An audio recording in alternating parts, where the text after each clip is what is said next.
Bayern Munich, we just had that crushing 3-0 loss versus Man City in the Champions League. Let's go into what I thought Tuchel got wrong, why I think the board is partially to blame for this result, some of the tactics that Bayern employed, but also why the players are to blame in this game. And I was just thoroughly disappointed by this game, by many aspects of it, even though some of them were not that bad. So let's get straight into the lineup. It was this 4-2-3-1 formation, but we had Musiala here in the central cam position, and firstly I would ask Tuchel why Thomas Müller didn't play, because Müller is the key to organising the press. With Musiala here, Musiala would press one of the City two defensive midfielders, Rodri or John Stones, and then the other one would be free, and then our press would be continuously beaten. And we also were playing very high line, very high pressing football with all the players coming up like this, yet why not have Thomas Müller then if we're going to play this high-pressing style where he can coordinate the press, contribute to the communication with Coman, with Sané, Gnabry? It makes no sense. If we were going to play with Sané, Musiala, Coman, Gnabry, play a low block and counter-attack. There wasn't enough of this counter-attacking that we could have had to Sané and Coman really out wide and playing long balls to them. We didn't have enough of that, and we should have had more than that. Also, let's talk about the players themselves. Not many players here can hold their heads held up high after this game. I would say only Pavard, Sané, in the whole team can hold their head up high, because the rest of the team were shocking.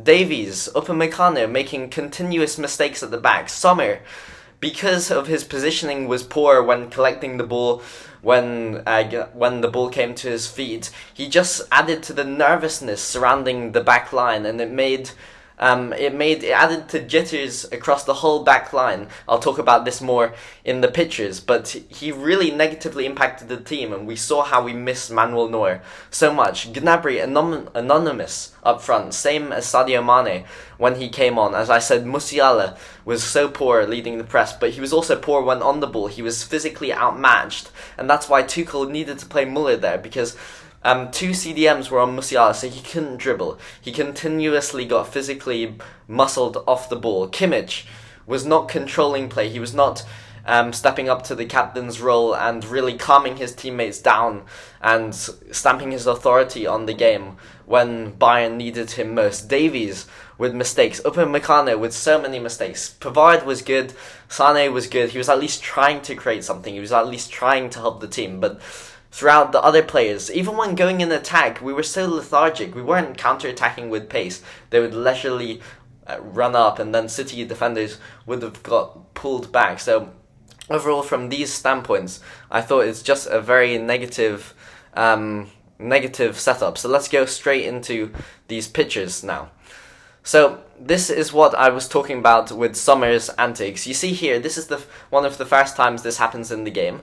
Sommer almost does like a Loris Karius and Benzema, and like Haaland almost gets the ball into the net.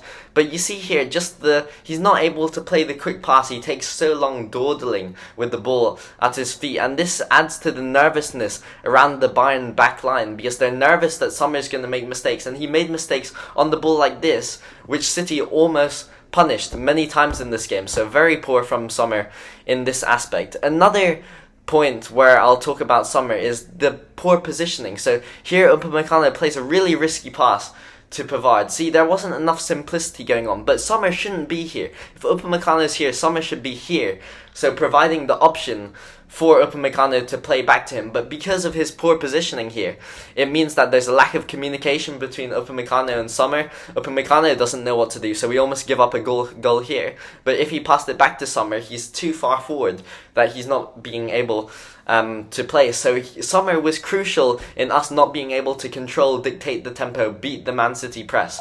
And we were terrified from the press, partially because of Sommer. And Sommer's jitters added to the whole jittery feeling behind our entire backline. And this is partially the fault of the defenders. It's not all Sommer's fault, but I think Sommer contributed to it in these situations. For example, here is poor positioning. So Pavard plays a back pass here, but he underhits it. And then Gundogan's coming here, and Gundogan almost pantses on it and scores. But I think it's the lack of communication between the defence and Sommer. It meant that we couldn't stamp authority on the game. We couldn't help control the game. And it meant that we were under pressure when playing out from the back all the time.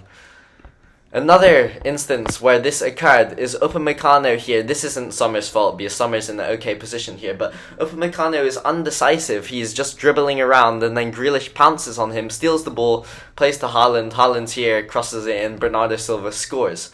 It's just terrible play from Upamecano. And we've seen mistakes like this time and time again from him. Yes, he might have 10 excellent games, but if he has one game where he has a complete disaster class, he completely lost his mind after this mistake in the 70th minute. Just like the whole team, the mentality of the team crumbled after this mistake, and this is why the team needed leaders like Müller on the field to steady the ship. But this team keeps crumbling after going goals behind. That it really is a worrying sign for Bayern in general. It's not the coach's fault that this is happening. The whole team completely dismantled after this mistake. But Upamecano, you can't be doing that, man. So bad. And then Upamecano again for the third goal. You see, Upamecano, after he made that one mistake, he made a chain of mistakes. 3, 4 huge mistakes. Here, yeah, maybe he's covering this guy, but maybe he should be watching Haaland behind the back too. It's just very poor play, and now 3 goals, we're out of the tie pretty much. We're out of the tie. So we've seen Pavard do it. We've seen Upamecano do it. Here, we see Davies do it. Davies has the ball here, and he has the ball firmly in control. He's about to turn around. And he turns around and dribbles, but then he loses the ball in this dangerous area, and it creates a chance, I think, for Haaland or for Gundogan in this instance. But we can't be doing that. Just clear the lines, if possible. The defenders were taking way too long on the ball. It was inviting City pressure, and because Sommer and the defenders were not quick to play out, because there was no out ball, see, Kingsley Coman's not out here, where he could play a long ball, it meant that the defenders just kept losing the ball. We kept being completely burned by the Man City press, so very disappointing. And then let's pinpoint Alphonso Davies once again. So in this second goal, Upamecano has lost the ball, yes we know. Upamecano is tracking, and Haaland's going to be about this position. Davies, you know, with his pace, he can track back here and track off and track Bernardo Silva, but he just jogs. He jogs back, even though he could have sprinted back, got to Bernardo Silva, and then Bernardo Silva maybe wouldn't have scored. So it's a laziness. Davies has not been good, I would say, even in the last 2 years compared to his prime, but this is really shocking defending, because Davies can see the situation here. Davies knows he must track back here, but he was just jogging back.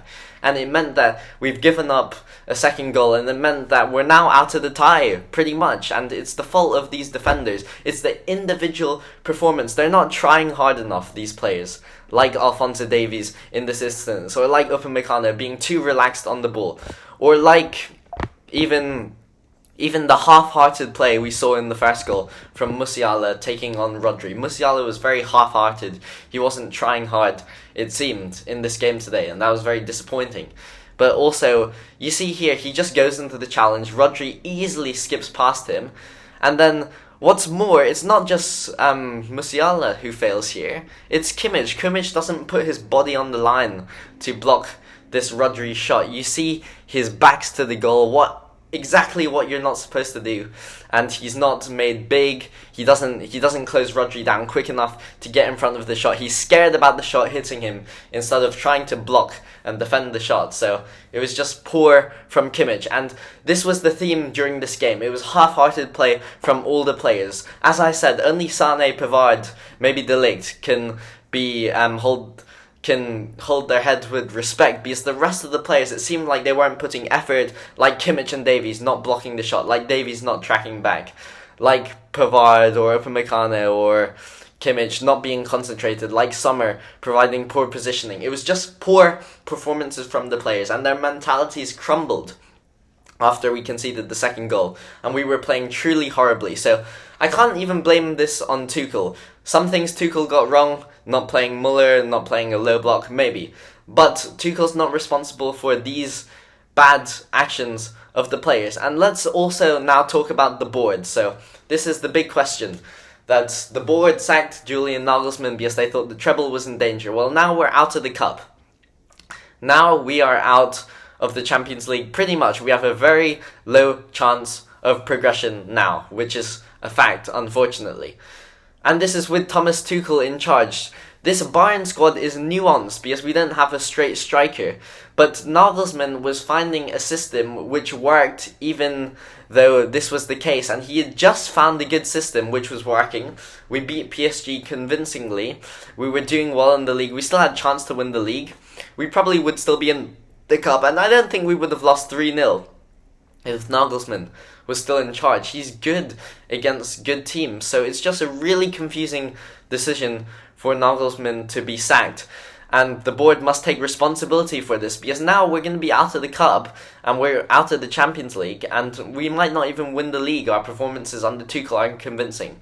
I backed Tuchel, but Tuchel needs time to adapt, and it's just terrible timing to sack Nagelsmann. Nagelsmann knew the team, he knew the tactics. We would have set up better than this versus City, I'm absolutely convinced. So that's what I'm saying. The blame here lies on the players for their performances, but it lies on Tuchel for some of the tactical decisions. But most importantly, it lies on the board, because Nagelsmann would not have set the team up in this way. And I still think that we might have lost by 1 goal, but we wouldn't have lost by 2 or 3, I think, with Nagelsmann in charge. So overall, really disappointing performance. I'll have the same videos for the second leg, but overall, just really disappointing.